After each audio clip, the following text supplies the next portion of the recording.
বরং রাতে যদি ভোট হয়ে যায় তাহলে দেখা যাবে যে 98% ভোটই সব নৌকায় পড়বে অথবা ধানের শীষে পড়বে বা দাঁড়িপাল্লায় পড়বে।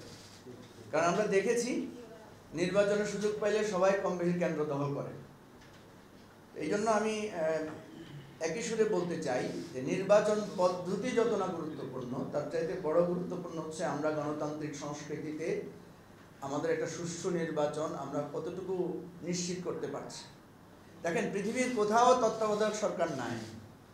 আমরা এমন একটা জাতি, আমাদেরকে তত্ত্বাবধায়ক সরকারের অধীনে নির্বাচন করতে হচ্ছে। তো সুতরাং আমরা এখনো পারছি না যে আমরা একটা স্বাধীন নির্বাচন কমিশনের অধীনে কোনো একটা দলীয় সরকারের অধীনে নির্বাচন দিতে।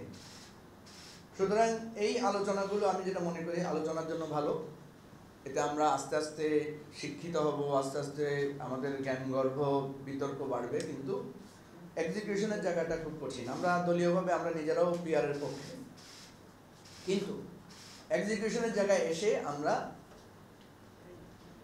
ঐকমত্য কমিশনে একমত হয়েছি যে এই মুহূর্তে নিম্নকক্ষে পিআর আমাদের জন্য খুব বেশি প্রযোজ্য হবে না। সেক্ষেত্রে এতটুকু হতে পারে যে উচ্চকক্ষে যদি পিআরটা হয় তাহলে একটা ব্যালেন্স হবে।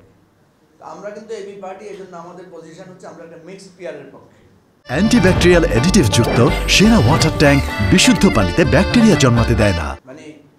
যদি একটা হাউস থাকে, বাইক্যামেরাল না হয়, একটা হাউস থাকলে সেখানে 200 আসন হতে পারে ফার্স্ট পাস দি পোস্ট, আর 100 আসন হতে পারে পিআর। অথবা যদি 400 আসন হয় 300 আসন হবে।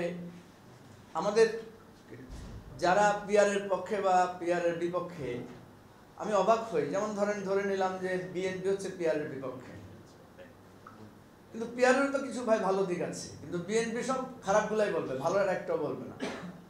আবার জামাত হচ্ছে পিআরের পক্ষে, সে এমনভাবে পিআরের পক্ষে বলবে মনে হচ্ছে যেন পিআর হচ্ছে আরবের খুরমা খাজুর, এটা ছাড়া আর বাংলাদেশে আর কোনো সমস্যা নাই। অথচ দুইটা এখানে ডক্টর মামুন যেটা লিখেছেন, উনি কিন্তু একটা ব্যালেন্সড আলোচনা তুলেছেন। এখানে কিন্তু দুইটা সিস্টেমেরই ভালো দিক খারাপ দিক আছে। যদি সেটা না হতো তাহলে পৃথিবীতে বিভিন্ন জায়গায় কেন ফার্স্ট পাস দি পোস্ট থেকে পিআরে কনভার্ট করেছে, আবার কেন কোথাও কোথাও পিআর থেকে আবার তারা পূর্বের জায়গায় ফিরে গেছে। আমরা দেখি পৃথিবীর বহু জায়গায় আছে তারা পিআর নিয়ে খুব ভালো আছে।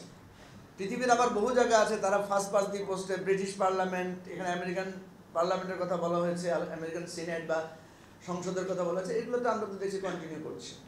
সুতরাং আমি যেটা মনে করি যে এখানে মৌলিক সমস্যাটা আমাদের গণতান্ত্রিক ভিতে, সিস্টেমটা এর পরের বিষয়।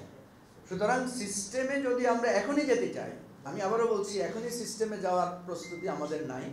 এখনই যদি আমরা সিস্টেম চেঞ্জ করতে চাই তাহলে এতটুকু হতে পারে যে আমরা একটা মিক্সড করতে পারি। সেক্ষেত্রে নিম্নকক্ষে ফার্স্ট পাস দি পোস্ট এবং উচ্চকক্ষে পিআর, এটা হচ্ছে এখন আমাদের জন্য সবচেয়ে সহজ সমাধান।